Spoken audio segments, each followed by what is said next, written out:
Olá, boa noite. Hoje é quarta-feira, dia 6 de junho de 2012. Hoje é o Dia Nacional do Teste do Pezinho, um exame muito conhecido, mas muita gente ainda não sabe muito bem a importância dele. O CEP, Centro de Estudos, Pesquisas e Projetos Econômicos Sociais da UFO, divulga o IPC, o Índice de Preços ao Consumidor.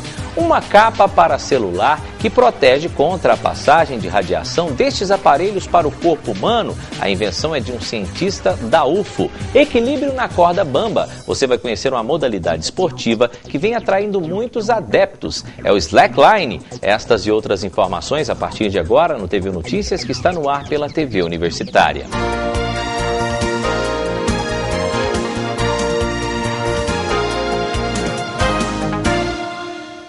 O CEP, Centro de Estudos, Pesquisas e Projetos Econômicos Sociais da UFO, divulgou hoje o Índice de Preços ao Consumidor, o IPC, referente ao mês de maio aqui em Uberlândia. Veja os números. Olá, Kelson, estou aqui com Carlos Diniz, que é economista e vai dar mais informações sobre essa pesquisa para a gente. Carlos, fala um pouquinho para a gente, que pesquisa é essa? Bom, o IPC de Uberlândia, feito pelo CEPS, é uma pesquisa mensal que já dura quase 30 anos. Nós divulgamos esse índice há quase 30 anos. Para o mês de maio, nós coletamos mais de 29 mil preços de 456 produtos diferentes e em mais de 530 informantes. Ou seja, é uma pesquisa vultuosa e de grande peso histórico em Uberlândia. Qual foi a variação do IPC esse mês? No mês de maio, nós tivemos uma variação quase nula, foi 0,09%. E que reverteu o índice anterior, que era de 1,35%, mas mesmo assim estamos tendo uma inflação anualizada um pouco alta. Ela está próxima a 5%, que é significativamente. Quais os grupos que mais influenciaram? No mês de maio nós tivemos dois grupos de grande participação com efeitos contrários. Em primeiro lugar, o grupo alimentação, onde óleo de soja e feijão principalmente aumentaram muito e foi um índice positivo de 0,7%. Por outro lado, nós tivemos o grupo de transporte, onde o combustível para veículos caiu mais de 6%, anulando o efeito do grupo alimentação. Esses dois grupos participaram com mais de 70% do índice final. Uma variação de 0,9%, no caso, é motivo para o consumidor comemorar ou não? Bom, um índice quase nulo. Do ponto de vista do mês, sim, significa que não teve inflação, não teve corrosão dos seus gastos, né? Mas, por outro lado, se você pegar apenas os produtos de alimentação que compõem a cesta básica, nesse nós tivemos uma deflação ainda maior, que foi 0,20%. Mas lá, ao contrário do IPC, que são só menos de 5% acumulado nos últimos 12 meses, na cesta básica é mais de 5,3%, ou seja, aquele pessoal de menor poder aquisitivo, de menor renda, portanto, estão sofrendo uma inflação maior porque pagam pelos alimentos e os alimentos estão subindo acima da inflação. O que a gente pode esperar para esses próximos meses? Bom, o primeiro semestre do ano ele é marcado principalmente pelos reajustes dos preços de serviços públicos e tarifas públicas. A exemplo, transporte público, DEMAI, IPTU e CEMIG. No segundo semestre, esses preços não são reajustáveis, então nós não teremos esse impacto mais. A tendência agora é apenas a inflação produzida pelo grupo alimentação atuar sobre o índice. E a tendência, seguindo o ano passado, é que ela seja reduzida nesse segundo semestre e tende a aumentar somente no final do ano. Ok, Carlos, muito obrigado pelas informações. É com você, Kelson. Obrigado, Maria Clara. E um cientista e professor da Universidade Federal de Uberlândia inventou uma capa para celular que protege contra a passagem de radiação destes aparelhos para o corpo humano. A ideia deu tão certo que ganhou as páginas das revistas Veja como destaque de projeto humanitário. Eles estão por todo lado, fazem parte da vida moderna, seja pela praticidade e até mesmo para os momentos de descontração. São celulares. Uso muito telefone para mexer na internet, ligações, mensagens, o dia todo. Essencial, não pode faltar não. Para tudo, para ligar para amiga, para parente, para contar as fofocas. O uso prolongado desses aparelhos, segundo uma recomendação da Organização Mundial de Saúde, deve ser evitado. Celulares e modem produzem uma radiação chamada eletromagnética. A partir do ano passado, a OMS, Organização Mundial de Saúde, recomendou cautela no uso, como podendo ser classificados estes aparelhos como possivelmente causadores de câncer, principalmente câncer do sistema nervoso central, como os gliomas e os neuromas.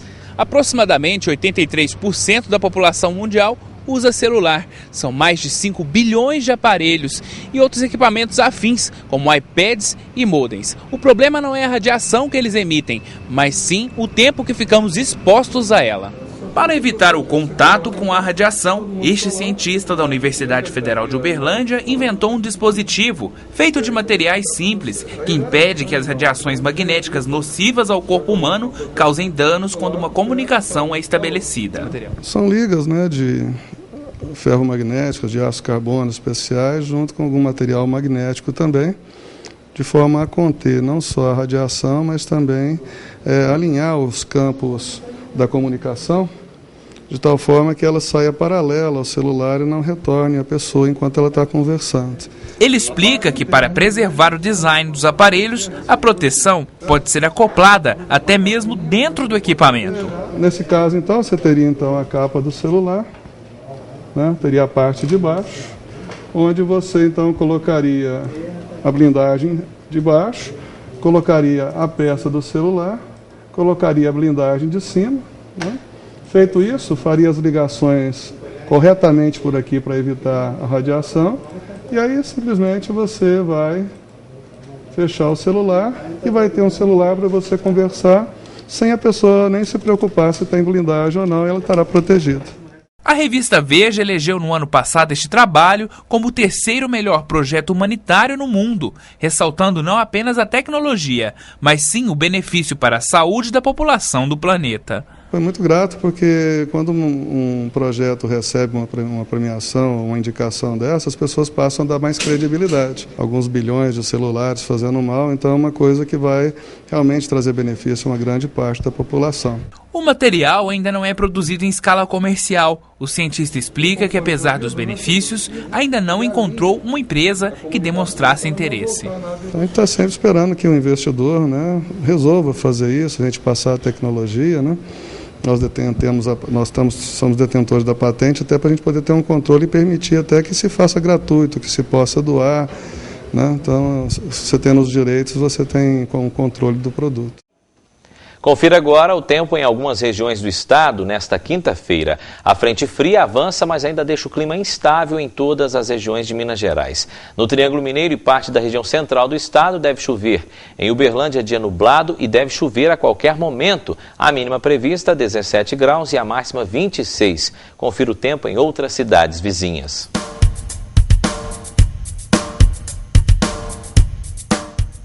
A quinta-feira em Ituiutaba será de tempo nublado pela manhã. Pancadas de chuva a qualquer momento, mínima de 20 e máxima de 29 graus. Em Campo Florido, sol pela manhã, não há previsão de chuva, mínima de 18 e máxima de 29 graus. O tempo amanhece nublado em Lagoa Formosa, possibilidade de chuva à tarde e à noite. A temperatura varia entre 15 e 27 graus. Em São Gotardo, aumento de nuvens, não deve chover. A mínima é de 16 e a máxima não deve passar dos 29 graus. Em instantes, hoje é o Dia Nacional do Teste do Pezinho e uma pediatra fala pra gente sobre a importância deste exame. É depois do intervalo. A seleção dos candidatos para ingressar no primeiro semestre de 2013 na Universidade Federal de Uberlândia ocorrerá por meio do Sistema de Seleção Unificada, SISU. Para concorrer às vagas oferecidas pela UFO no processo seletivo 2013/1, o candidato deverá obrigatoriamente inscrever-se no Exame Nacional do Ensino Médio, ENEM, até o dia 15 de junho de 2012. Mais informações no site ingresso.ufo.br.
Quando eu percebi, ela já estava lá.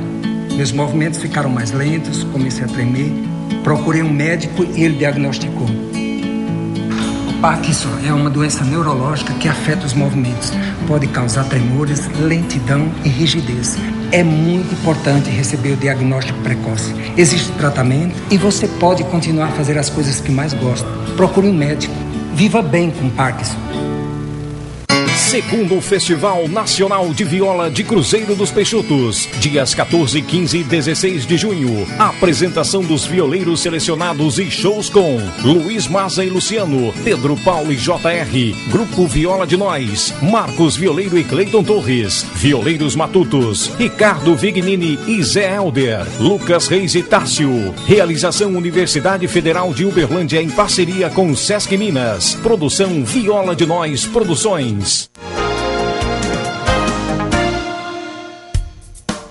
Desenvolver, produzir e comercializar móveis em série, ecológicos e de qualidade para a cidade de Uberlândia e região. Este é o objetivo do projeto Modulares, realizado pela professora Viviane dos Guimarães Alvim Nunes, da Universidade Federal de Uberlândia, que cursa doutorado no Instituto Politécnico de Milão, na Itália. Algumas peças já estão prontas e vão compor uma pré-mostra. A exposição vai até a próxima sexta-feira no hall do 2º piso do Center Shopping em Uberlândia. A visitação é gratuita. E hoje é o Dia Nacional do Teste do Pezinho. Este exame é muito conhecido, mas tem muitas pessoas ainda que não sabem a real importância dele. Para falar sobre este assunto, eu converso agora com a pediatra, a doutora Lídia Mayrink, que está aqui com a gente para dar algumas dicas e falar realmente, esse é um teste que a princípio é muito simples, mas que pode salvar vidas, né, doutora? Com certeza. Ele deve ser realizado a partir do 3º dia de vida. Colhido numa forma indolor para a criança, que é só no pezinho, uma picadinha no pezinho dela, e com aquela quantidade pequenininha de sangue você consegue fazer um rastreamento de algumas doenças congênitas, ou seja, que o bebê já nasceu com ele, né? Quais seriam essas doenças? Inicialmente começou com hipotireoidismo, que é uma doença já conhecida da população, a tireoide não funciona bem, você precisa tomar o hormônio. E a fenilcetonúria, que é uma deficiência também de uma enzima que você tem que restringir na alimentação alguns itens, né? Inicialmente eram essas duas doenças, depois o governo já ampliou para fibrose cística e para anemia falciforme. Minas Gerais já tem essas 4 doenças. Alguns lugares do Brasil ainda está com o teste do pezinho mais simples, que são só 2 doenças. Agora existem 3 tipos do pezinho, né? Tem esse básico, que é o que você está falando que a rede pública oferece, e tem mais 2. Quais seriam esses outros 2? Você pode ampliar o teste do pezinho, conhecido como teste do pezinho ampliado ou o teste do pezinho plus. Esses testes do pezinho só fornecem o diagnóstico de mais doenças, mas infelizmente só na rede particular, através dos convênios ou particular. É interessante, mas o teste oferecido pela rede pública básico já é suficiente para as principais doenças. E a importância é porque você tem que pegar antes de essas doenças oferecerem sintomas, darem sintomas para crianças. Porque se você esperar para ter sintoma, para ir começar o tratamento, ela já pode ter sequelas, retardo mental, alguns problemas mais sérios. Quer dizer, uma gotinha tão simples, né? Que é um momento que a criança nem vai lembrar disso nunca mais na vida, mas que pode salvar a vida dela. Eu gostaria de saber outra coisa. As pessoas, existe a possibilidade de uma mãe, de um pai esquecer desse teste? Tem muita gente que esquece de fazer esse teste. Aqui em Uberlândia não, né? Nós somos uma cidade desenvolvida, então aqui a cobertura é muito boa. Muito boa. É amplamente divulgado na maternidade, a importância de se colher, né? Agora, eu acredito que em várias regiões do Brasil ainda devem ter crianças que não fazem esse exame. Ele não tem data máxima, dá para você fazer até o 7º dia, e mesmo até o 1º mês de vida você pode fazer. Óbvio que quanto mais cedo você faz, mais cedo você tem o resultado do exame em mãos, e mais cedo você toma as providências se forem necessárias. Quanto tempo demora o resultado? Em média, 20 a 30 dias. É um exame demorado. Por isso que você tem que colher rápido, para até a criança fazer 1 mês de vida, o resultado já está em mãos. E mesmo nos casos que dê algum resultado que os pais não esperam, algum tipo de doença, como é um diagnóstico bem precoce, logo após o parto mesmo, 3 dias após, é possível reverter muitas situações, doutor? E o mais importante, ele é um exame de triagem. Então, muitas vezes a mãe fica assustada porque deu alteração, mas nós vamos precisar confirmar com outro exame. Ele nunca vai ser fechado o diagnóstico só com o teste do pezinho. Uma vez confirmado com o exame de sangue da criança mesmo, esse diagnóstico, já inicia o tratamento. Por exemplo, o hipotireoidismo, você inicia o hormônio. A anemia falciforme, você já cuida para ela não ter complicações. E tem uma série de medicações que você pode tomar para prevenir as infecções. Então, isso de acordo com cada doença. Mas, só ressaltando, são doenças raras. Graças a Deus, a chance do teste do pezinho alterado é realmente pequena. Tá certo. Doutora, muito obrigado pelos esclarecimentos, pelas dicas. A gente espera que com essa entrevista as pessoas se sensibilizem mais ainda. Aqui em Berlândia, como você disse, não tem tanto problema, mas a gente pede para que continuem assim os pais levando os filhos, para que a rede de saúde continue fazendo esse tipo de trabalho que é muito importante. Muito obrigado pela entrevista. Obrigada a você. Boa noite. Depois do intervalo, o equilíbrio na corda bamba, você vai conhecer uma modalidade esportiva que vem atraindo muitos adeptos. É o slackline. A gente volta já.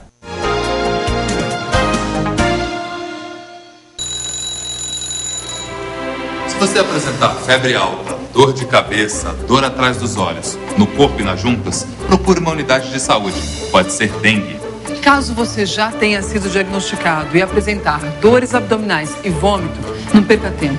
Retorne à unidade de saúde. Pode ser a forma grave da doença. O SUS preparou milhares de profissionais de saúde para te atender melhor. Juntos, somos mais fortes nesta luta.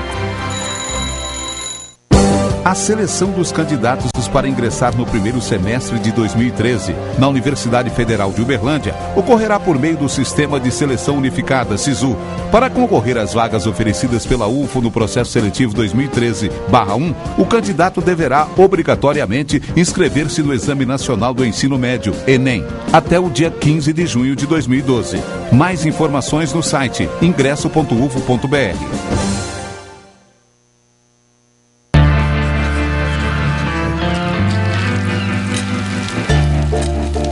Pipa era mestre na arte de fazer papagaio. Ele se isolava. Dizia que gostava de solidão. Solidão a três. Ele, a pipa e a imaginação.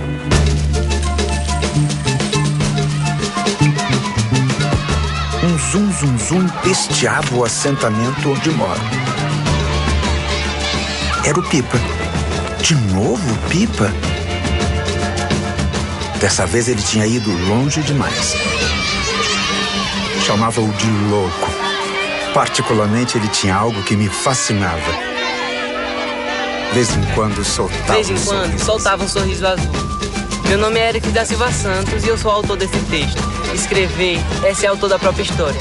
Participe da 3ª edição da Olimpíada de Língua Portuguesa. Ministério da Educação. Governo Federal. Com as drogas é sempre assim. No começo, tudo parece uma incrível viagem. Mas aí, você vai perdendo o controle, cada vez mais. Até que uma hora, você chega ao fim da linha. Ligue e peça ajuda. Você não está sozinho na luta contra as drogas.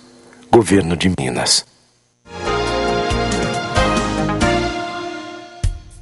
A inscrição para o reingresso UFO 2012-2 deve ser realizada até o dia 15 de junho. Podem se inscrever ex-discentes que abandonaram o curso, mas não ultrapassaram o prazo máximo de abandono de 6 anos, contados até a data da nova matrícula.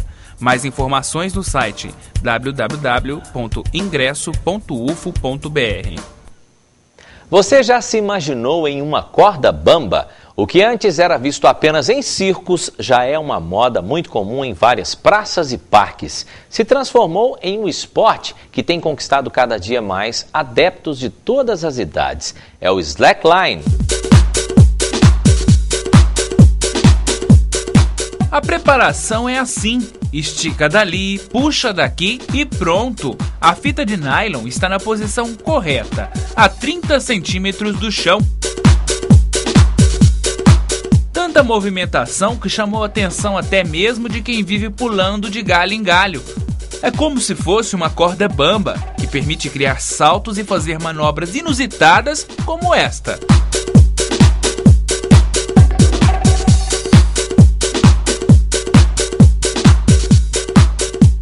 O O slackline surgiu nos Estados Unidos em meados da década de 80. Escaladores, nas horas vagas, acabaram criando um esporte que hoje é praticado em todo o mundo. Acabou virando um esporte sozinho, por si só, e surgiu as catracas para facilitar a montagem e tudo mais, e daí veio os slacklines próprios para manobras, próprios para fazer saltos. Este fotógrafo, que também pratica escaladas em rochas na região, se reúne com os amigos frequentemente para treinar. Segundo ele, o esporte trabalha a consciência corporal e o equilíbrio. Eu digo que é uma meditação em cima de uma corda, né?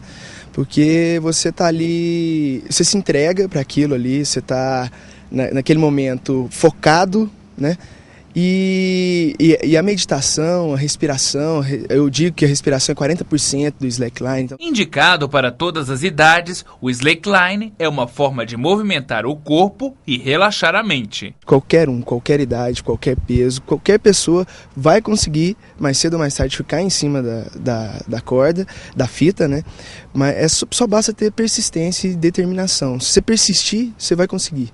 Alisson pratica o esporte há mais de 1 ano. O professor de karatê explica que melhorou o desempenho até em outras atividades. E eu achei muito interessante que, por causa de ser um treino fantástico de equilíbrio, de concentração e diferente de todos os outros que eu já tinha feito. Apesar da minha experiência já na área de karatê, o slack me acrescentou demais nessa questão do equilíbrio, do foco, de não pensar em nada a não ser estar andando de slack nesse momento que a gente está praticando.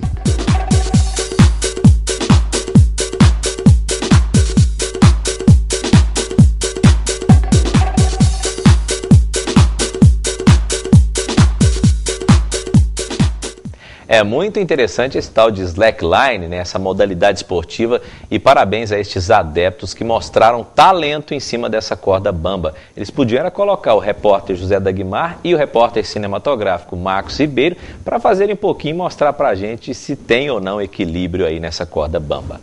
E hoje tem o programa Em Pauta aqui pela TV Universitária. O tema são os tipos de violência contra criança e adolescente. Quem tem os detalhes pra gente é a Maria Clara Barros.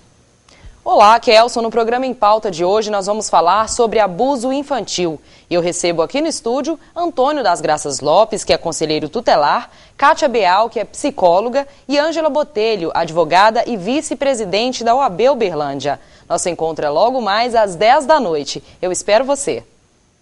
Muito obrigado, Maria Clara. Lembrando então, Em Pauta daqui a pouquinho, hein? Às 10 da noite com esse tema muito importante. E o nosso TVU Notícias de hoje fica por aqui, mas amanhã às 6h30 da noite tem mais informações com qualidade. Ótima noite a todos, a gente se vê amanhã.